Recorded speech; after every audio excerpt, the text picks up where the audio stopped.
Hello, this is Game Hunter, and I'll be guiding you through how to access and customize the various configuration files for DoomRL.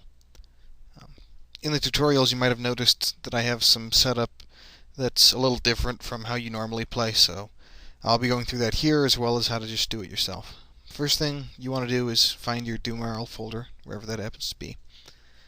And the file extension you want to be looking for under this main folder is .lua or .lua. This is the programming scripting language that's used to create DoomRL, at least to some extent.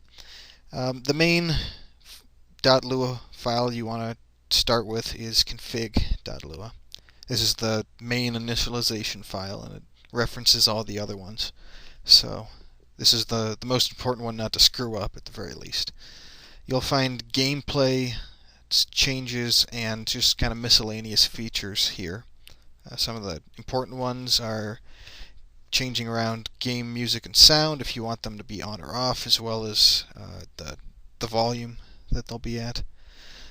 If you want to have a particular name, if you want it to always be random, if you want to start at a particular difficulty all the time or with a particular trait. If you want to start on the right side for photo-based entry, or if you want to just kind of start in the default top left corner. Message coloring is for instance, you feel relatively safe is colored blue. That's actually defined here. If you want to have any other particular messages show up with a special color so you can just see it, you can change that around here. Message buffer, if you want the message buffer to have a lot of messages so you can scroll up a lot, you want to do that here. I think the default's actually 40, so I've expanded it quite a bit. Inventory menu style, if you want to choose things out of your inventory by hitting a letter or just kind of scrolling up and down and pressing enter, you can do that here. Or you could have it set to both, which is the hybrid. That's pretty much the big stuff. Intuition starts out as a red dot. You can change that if you want here. I make it a yellow asterisk. It's a lot easier to notice on a black screen. Because the red for me is kind of dark. I don't know about you guys, but that just... And in the colors, Lua, which I'll get to in a sec, that's something I change around there too. That's pretty much it. That's important. Obviously, you want to look at all of these just in case. And a lot of these settings are different from the ones that you guys would use. In the description for this video, as well as on the forums, I will make a zip file that includes all of these configuration files so you can look through them yourself and just customize them however you want. So that's the main one, and let's just go through the other four.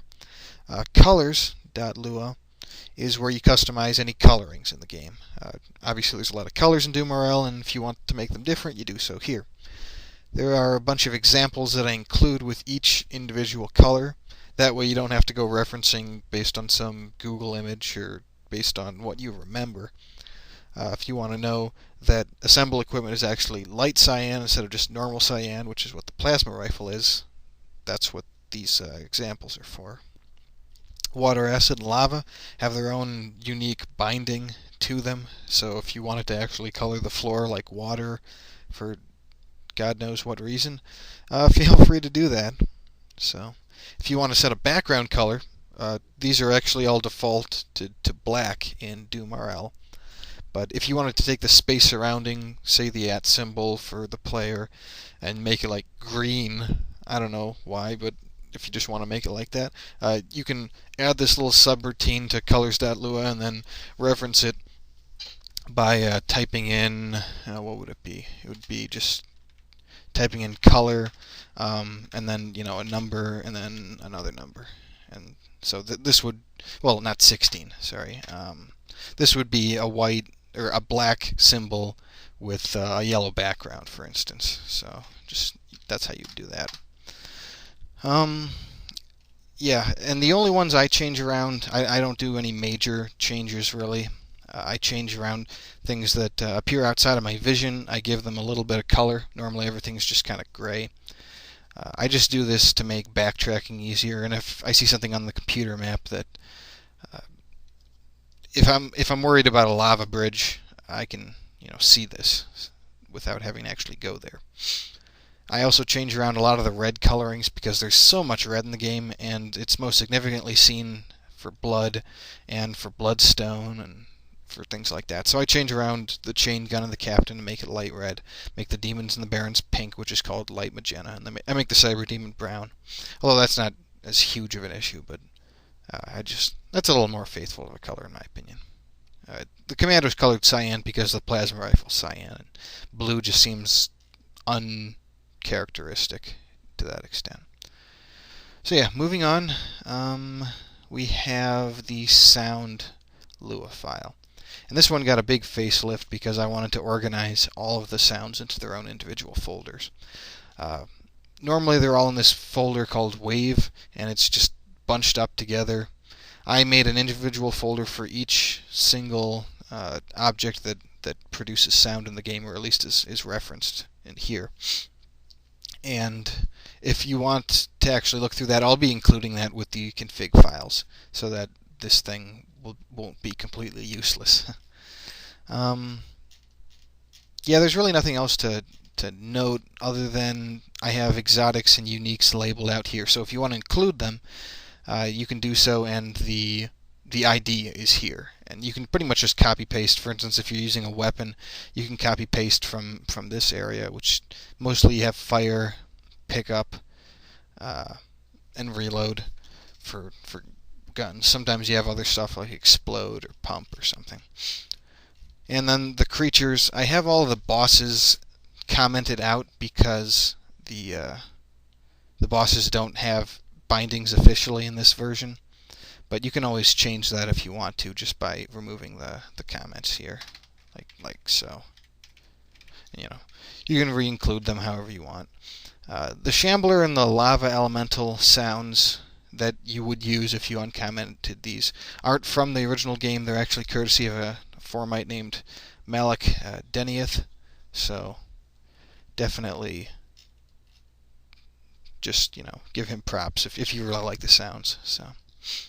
And finally, the default sounds. I think this is pretty much what all the exotic and unique sounds for the weapons and equipment end up just kind of going to. So if you wanted to give all of the exotics and uniques a particular sound, you just change the one here. So there's that. Oh yeah, I guess I should mention that the little subroutine written for background and foregrounds made by a guy named Tetme, so props to him. Music is just where you put in all of the music tracks. If you want to change these around, just make them whatever the hell you want.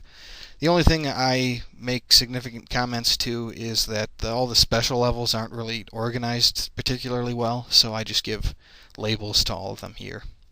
So if you want to have, the City of Skulls have its own special sound, however you want it, you'll actually know that that's Spec 6 as opposed to any of the other ones. These aren't ordered in any particular way other than possibly when they were added. So that's it for music. And the final one, and probably the most important one to everybody, is key bindings. You may be used to a particular key binding based on other roguelikes you've played or other games you've played, or if you have a laptop or anything like that, and you can change that here. I include some alternative walk binding and alternative quick keys because the walk binding that I have kind of writes over the quick keys that you normally have. And then you also have complex quick keys, which you can pretty much copy paste if you want to use them for other items. They don't work for armor at the moment. Hopefully that'll be in the next version, and hopefully we'll have some more things to talk about when we get to that for another version. So that's pretty much it. Yeah, just make sure you look at all these. Hopefully this will make any confusions that players have about configuring the game a lot less difficult in terms of finding things out. So thanks for watching, and this isn't going to be the weekly video or anything. This is just a little supplemental. So keep watching out for those, and I'll see you next time.